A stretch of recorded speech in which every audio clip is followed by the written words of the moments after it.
C'est parti.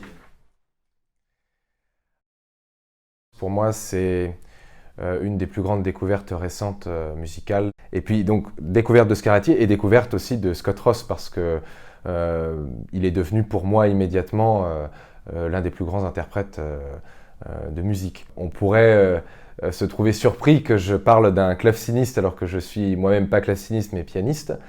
Mais il se trouve que pour moi l'instrument vraiment quand on est en face d'un interprète pareil n'a que très très peu d'importance parce que le message musical est transmis avec une passion et une énergie absolument démente et qu'on voit très rarement chez les interprètes.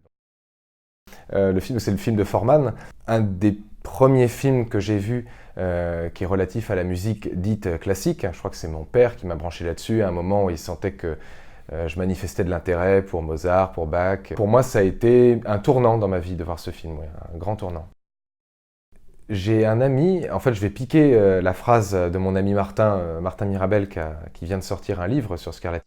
Et il a eu cette phrase à propos de Pogorelic, comme quoi c'était vraiment pour lui l'apothéose d'un Scarlatti au piano. Moi je suis complètement d'accord parce qu'en fait il y a une profondeur d'abysse dans les interprétations de Pogorelic et quand il applique ça à la musique de Scarlatti, ça donne des choses vraiment étonnantes.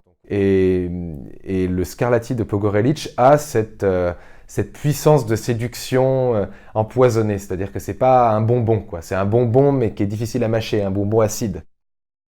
Pour moi, c'est l'homme qui m'a fait entrer dans le jazz, qui m'a fait découvrir le jazz. Il est aussi révolutionnaire en tant qu'interprète qu'en tant que compositeur.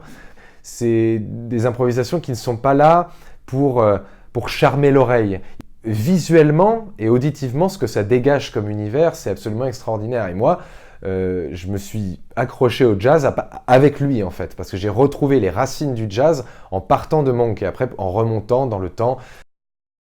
Scott Ross a eu des propos très violents à l'égard de Gould, à l'égard des interprétations de Gould. Et je le rejoins assez sur certains points, Ross. Mais je pense qu'il fait erreur en réduisant Gould à ses interprétations.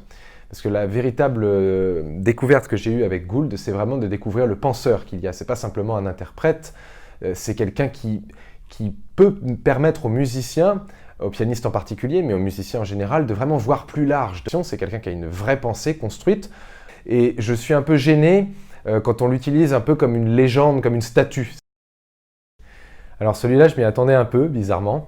Je ne peux pas m'empêcher de penser à mon père avec cette pochette, parce que c'est vraiment lui qui m'a fait écouter Pink Floyd.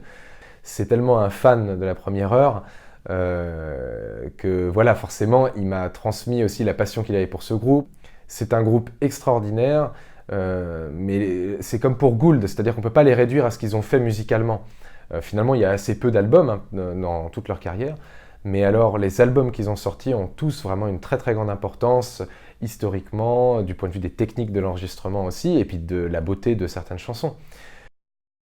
Il est resté une légende pour ses capacités techniques, pour son imagination dans les interprétations de Scriabine, de Rachmaninoff, de Chopin, mais il ne peut pas être réduit à ça. Pour moi, c'est aussi un immense acteur, c'est quelqu'un qui joue complètement avec le regard qu'on porte sur lui, c'est quelqu'un qui a un humour et un esprit immense.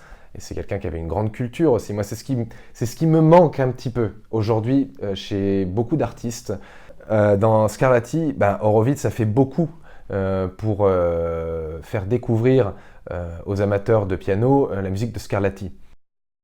C'est un des disques que j'ai le plus écouté dans mes années d'adolescence. En fait, c'est un moment où la musique était quand même majoritairement un territoire inconnu, inexploré pour moi. Je ne comprenais pas vraiment comment étaient structurées les grandes pièces, donc le deuxième concerto de Rachmaninoff, mais en fait je me laissais emporter dans ce torrent, parce qu'on peut vraiment parler de torrent avec cette œuvre.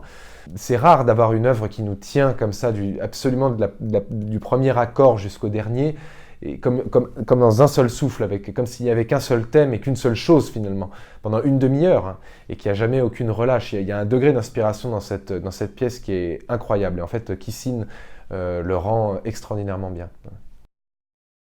Quand j'ai écouté GilEls pour la première fois, c'était dans la sonate en la mineur de Mozart, et en fait j'ai eu une réaction physiologique en écoutant Gilels. C'est-à-dire que j'ai eu une impression de sérieux et d'autorité, de force, qui m'a fait vraiment me caler dans le dossier du fauteuil et presque m'arrêter de respirer parce que j'avais l'impression d'être en face d'un grand orateur. Mais j'ai été frappé en fait par l'autorité de ses interprétations. Je suis, je peux le dire, fier de cet enregistrement. C'est pour moi une vraie déclaration d'amour à la musique de Scarlatti. C'est un peu toujours les mêmes sonates qu'on entend jouer par les pianistes. Et en fait, dans cet enregistrement, il y a beaucoup de sonates de Scarlatti qu'on ne connaît pas bien. J'ai passé un moment extraordinaire en fait, avec Scarlatti, avec l'ingénieur du son Hans. Et en fait, on a passé des heures et des heures à travailler. Hein. C'était vraiment des très très grosses journées. Et pourtant, ça ne m'a pas pesé et j'ai pas eu l'impression de faire un effort gigantesque tant j'étais bien et tant j'étais dans mon bain avec Scarlatti.